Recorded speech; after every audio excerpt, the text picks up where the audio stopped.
Assalamualaikum warahmatullahi wabarakatuh. Alhamdulillah wa syukurillah wa ni'matillah wa la hawla wa la quwwata illa billah. Amma ba'd. Qala Allah Ta'ala fi kitabihil karim, a'udzu billahi minasyaitonir rajim. Bismillahirrahmanirrahim. Syahrul Ramadan alladzi unzila fihi al-Qur'an hudan lin-nasi wa bayyinatin minal huda wal furqan. Wa qala an-nabiy sallallahu alaihi wasallam khairukum man ta'allama al-Qur'an wa 'allama. Shadaqallahu. Yang terhormat pengurus, silakan mau dibuka Bu. Ya. Yang kami hormati pengurus DKM Masjid Baitur Ridwan beserta seluruh jajaran, para jamaah, bapak-bapak, ibu-ibu yang dimuliakan Allah Subhanahu wa taala. Kita istirahat sejenak. Yang mau nyender silakan. Yang mau selonjoran silakan. Yang mau pulang juga silakan. Masa ya tega cuma 2 baris ustadznya ditinggal. Saya ngobrol sama siapa ntar Pak Hari. Alhamdulillah pada malam hari ini kita puasa melaksanakan hari yang ke-6 malam yang ke-7. Ada yang tanya, Ustadz, tarawih hukumnya gimana? Ya sunnah. Cuma pahalanya disejajarkan dengan pahala wajib. Mau kerjakan silakan, enggak juga enggak apa-apa. Siapa yang larang? Nabi cuma sholat tarawih sekian kali, setelah itu Nabi pulang. Tidak tarawih lagi. Karena khawatir nanti wajib bagi umat. Nah di zaman Umar bin Khattab, itu sholat tarawih masing-masing. Ada yang di rumah, di pasar, di bawah Ka'bah, di mana. Berserakan di mana-mana. Akhirnya khalifah berpikir, ini penduduk Mekah ini jumlahnya 12.000 lebih. Kalau dikumpulkan dalam satu jamaah sholat tarawih, pasti luar biasa. Maka istihadlah Umar bin Khattab, dikumpullah sholat tarawih. Berjamaah. Berapa Ustaz di rakaatnya? Nggak usah ribut. Mau yang 23 silahkan kalau kuat. Jangan sempurna ya udah nggak sebanyak tanya. Yang 8 aja, jangan belagu. Ya, 8 witir 3, 11 selesai, sah. Kecuali mereka yang tidak sholat. Jadi nggak usah ribut rakaat sholat tarawih. Nggak usah ribut. Biarkan saja yang 23 silakan, yang 11 silakan, yang 4 salam, 3 salam silakan, 2 salam, 2 salam, 2 salam, 1 salam, 1 salam silakan. Karena memang ada dasarnya hadisnya masing-masing. Silakan saja. Ya, kerjakan. Nah, Bapak Ibu yang melakukan Allah Subhanahu wa taala, puasa itu memang lelah. Capek, Pak. Apalagi kita dalam kondisi kerja. Terutama ibu-ibu nih. Sian banget dah. Jam 2 malam udah bangun. Nyiapin sahur. Suami dan anak-anak. Ya, nyiapin sahur. Terus, itu juga kalau suami nggak nyosor, lain lagi ntar. Kadang-kadang habis sahur lagi suaminya. Itu beda sahurnya. Sampai jam 3, setengah 4 nggak tidur. Mau tidur takut kesiangan kerja. Takut absen terlambat. Apalagi yang absennya pakai fingerprint. Wah, repot. Lambat, dipotong. Saya termasuk yang dipotong. Guru itu dipotong. Lambat, 1 jam, setengah jam, dipotong 130.000 rupiah. Gaji gak seberapa, potongan lumayan. Habis gaji kita. Akhirnya mentok sampai subuh. Subuh sholat berjamaah. Kita melihat fenomena yang gak biasa. Masjid, musola, penuh. Penuh banget. Alhamdulillah. Kita sholat subuh. Selesai sholat subuh kita berangkat ke tempat kerja. Kita kerja minimal 7-8 jam. Itu standar ILO. 8-7 sampai 8 jam kita bekerja. Yang lebih sedikit mungkin ada. Setelah itu pulang ke rumah. Kita lelah di rumah. Baru istirahat sebentar, Allah manggil azan maghrib. Kita sholat maghrib berjamaah, buka puasa bersama. Ada kenikmatan tersendiri. Kumpul dengan anak istri jarang-jarang. Ya, kemudian buka bersama. Sholat maghrib berjamaah. Baru sebentar Allah manggil. Sholat isya. Isya baru sejenak sekian puluh menit. Kita melaksanakan sholat tarawih 11 rakaat. Nah Bapak Ibu sekalian. Kalau bukan imanan wa ihtisaban. Kalau enggak karena dorongan iman kepada Allah. Saya yakin enggak akan sholat tarawih. Males Pak. Capek memang. Nah makanya malam ini akan kita bahas bagaimana efek puasa terhadap keimanan dan dampaknya terhadap kehidupan sosial. Lihat Bapak Ibu, puasa itu kan setiap tahun kita laksanakan. Tidak hanya Ramadan.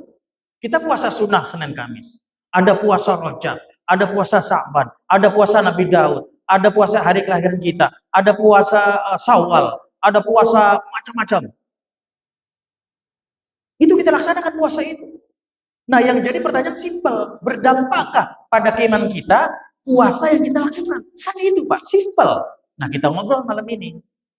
Ngobrol sebentar aja Pak. Insya Allah kita ngobrol di rumah Allah. Ngobrol yang berpahala. Amin. Ya, ngobrol yang menggugurkan dosa. Amin. Karena kita ngobrol di rumah Allah, bukan gosip. Kita mengkaji ayat-ayat Allah, kita mengkaji syariat Allah, terutama puasa. Nah, sejauh manakah dampak puasa kita terhadap iman kita? Kita lihat Pak, Ramadan malam pertama, Masya Allah. Dilihat nih, keimanan orang Islam nih. Makanya saya berkatakan, al-imanu yazidu wa yanqus, iman bisa naik, bisa turun. Malam pertama puasa Ramadan, taraweh, tuh iman melejit Pak. 1000%, bukan 100%. Semangat. Pengurus masjid sampai menutup jalan, izin Pak Polsek, izin RT RW, izin Pak RW, Pak Polsek, jalan kami tutup. Kebetulan masjidnya berhadapan dengan jalan raya, berhadapan. Ditutup, Pak Polsek bilang, silakan. Karena Polsek juga paham, paling 3 hari loh, gitu, kira-kira begitu. Ditutuplah jalan, panitia, gelar karpet yang disimpan, dikeluarkan semua, rame-rame sholat berjamaah, sholat taraweh, terutama ibu-ibu, paling depan, mau kena aja di masjid, orangnya masih di rumah. Tuh ibu tuh, mau kena aja di masjid, titip ya, mau kena ibu, orang yang geser, tabok aja biarin. Itu saking semangatnya Pak. Nah ini terjadi di masjid Kota Tua, Nurul Islam Patahil. Itu hari pertama, banjir jemaah sampai ke jalan raya Pak. Lantai 1 penuh, lantai bawah penuh, masjid di depan penuh, kiri kanan penuh. Masuk hari kedua, itu jemaah yang depan menghilang. Wah saya nggak tahu, ada yang sholat jin apa manusia, saya nggak paham. Apa setan, apa tuyul, nggak paham. Hilang Pak. Pengurus masjid bingung gitu. Malam pertama banyak Ustaz, malam kedua hilang. Nah entah kemana larinya. Nah di sini kita bisa mengukur dampak keimanan kita terhadap puasa. Nah apalagi Ramadan kita itu selalu beriringan, bercampur dengan tradisi Pak. Tradisi lebaran, tradisi pulang kampung, tradisi baju baru, tradisi amplop, tradisi cat rumah, mobil mewah, kendaraan baru. Ini sudah bercampur baur. Makanya kadang-kadang logika kita berbanding terbalik. Mestinya malam-malam awal penuh. Malam ke-20 penuh. Malam ke-30 mestinya lebih penuh. Ini logikanya Pak. Tapi kita kan enggak, ibadah kita sudah mulai tercampur dunia nih. Udah mulai mikirin tuh pulang kampung, tiket pesawat, THR, dapat berapa ya? Nanti bagi-bagi buat mertua sekian, buat bapak saya sekian, bapak mertua sekian. Aduh, bapak masih hidup dua-duanya, mertua hidup dua-duanya. 4 dong amplop dibagi 4. Belum lagi anak-anak kirim kue. Wah, Tuhan, campur baur tuh. Dan itu berefek pada nilai ibadah kita. Percaya sama saya. Udah mulai malas tarawih dah. Sialan tuh bos. THR turun kurang, kemarin lebih. Udah ngedumel tuh. Dampaknya apa? Dampaknya pada ibadah kita. Inilah ketika ibadah dicampur bauri oleh urusan-urusan dunia. Malam-malam akhir idealnya Pak. Anjuran Allah, anjuran Rasul, anjuran sahabat itu penuh. Kenapa penuh? Disitulah malam-malam ganzil Allah menurunkan tidak hanya puluhan, tidak hanya ribuan, tapi jutaan malaikat turun ke bumi. Allah yang nyuruh, wahai malaikat turun ke bumi kalian. Lihat tuh masjid Baitul Ridwan di NHM. Ada nggak yang sedang sholat tahajud? Ada nggak yang qiyamul? Ada nggak yang tadarus? Tahu kamu lihat, malaikat turun ramai-ramai, mengepakkan sayapnya, seraya mencari orang sedang ibadah. Alhamdulillah di NHM kosong. Ada yang gosok-gosok mobil di bawah, ada yang periksa oli buat pulang kampung, ada yang periksa amplop, ada yang buka THR, ada yang nge-packing pakaian. Udah bodo amat. Malaikat balik lagi buat ke atas. Bagaimana malaikat? Ya Allah, Masya Allah, penuh. Kagak ada orang ya Allah. Pada kemana mereka? Mereka sibuk pulang kampung. Mereka sibuk ngurus mobilnya, ngurus tiket pesawat, packing makanan minuman buat dikirim ke kampung. Udah terbayang tuh kampung halaman.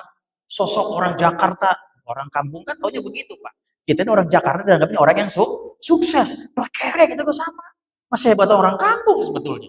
Mereka rumahnya mewah, bermobil. Kita di sini kan ya Allah. Kita kan rata-rata kontraktor, Pak. Kontrak. Ya kontraktor. Saya termasuk kontraktor, Pak. Di Jakarta kontraktor. Rumah saya kontrak. Nah ini yang pertama. Nah, tanya sama kita, berdampak nggak Ustaz setiap tahun puasa? Ya tanya sendiri, saya nggak bisa menilai. Setelah puasa Ramadan, puasa Senin Kemis, puasa Rajab, puasa Daud, puasa Sunnah, puasa Syawal, ada nggak dampaknya sama diri kita? Masihkah kita menjadi orang yang emosi? Nggak bisa menahan hawa nafsu, ego, paling menang sendiri, paling benar sendiri pendapatnya, masih ada nggak kayak begitu? Kalau ada dipertanyakan puasa kita, Pak. Makanya benar Nabi, sinyalemen hadis Nabi 14 abad yang lalu. Berapa banyak nanti orang yang puasa, tapi hanya mendapatkan lapar dan haus saja. Nabi yang bicara. Puasa sekedar rutinitas. Puasa sekedar menggugurkan kewajiban. Dampaknya sama iman kita, belum ada. Belum ada, Pak.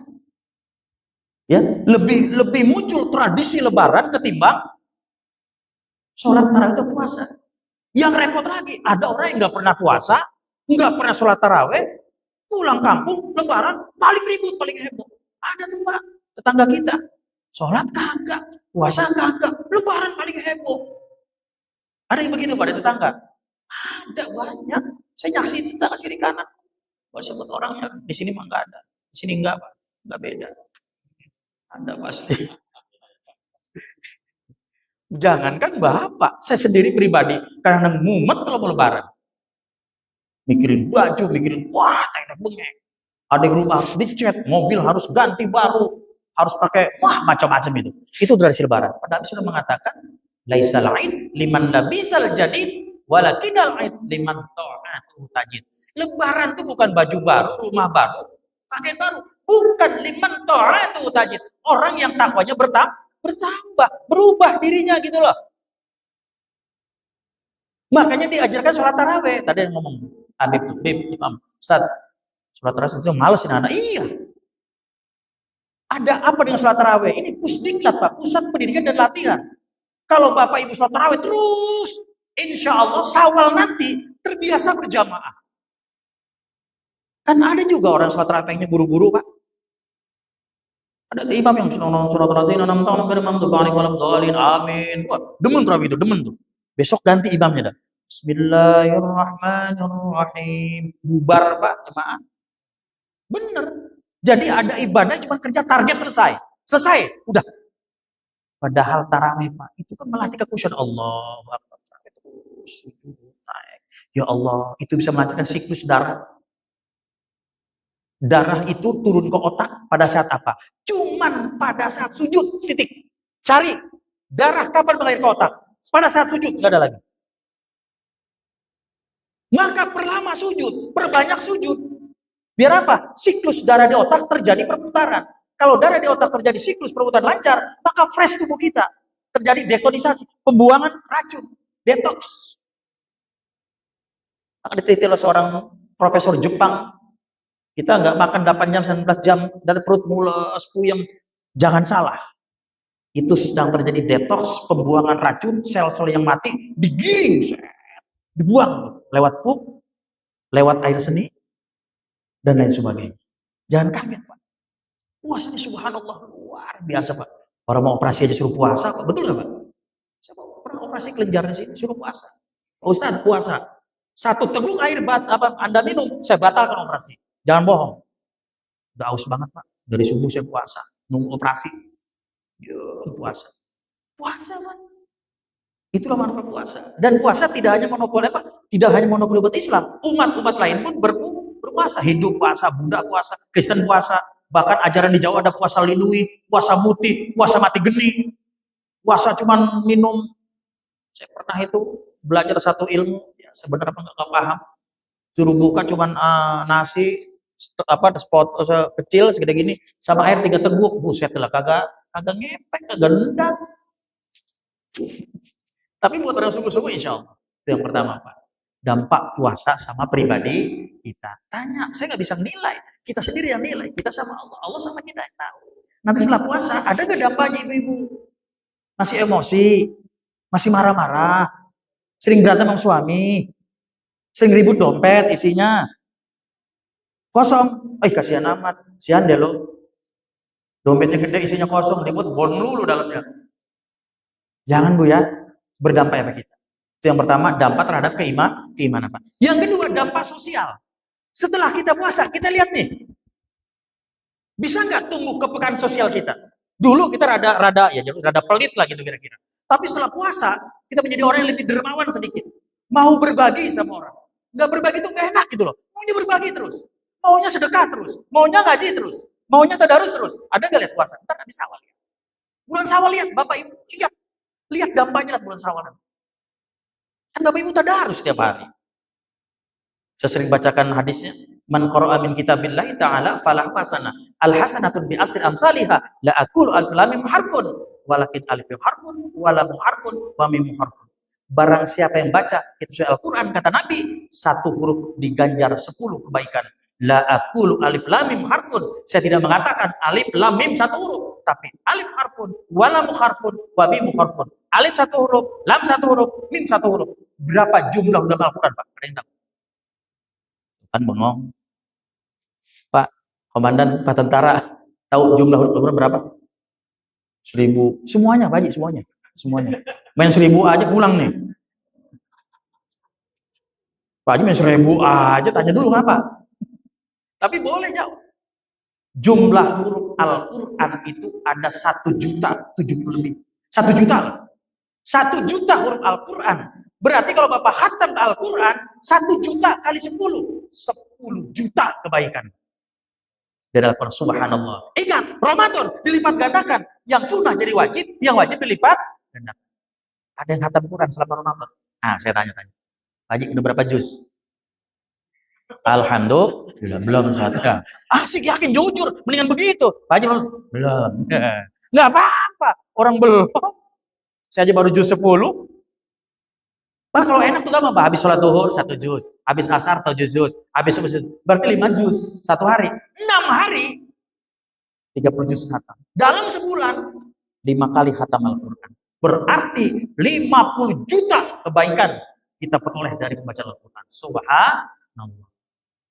Apa kata Rasul? Khairukum man ta'allama al-Qur'an wa 'allama. Sebaik-baik umatku, paling cantik umatku, paling ganteng umatku, paling cantik umatku, man ta'allama al-Qur'an.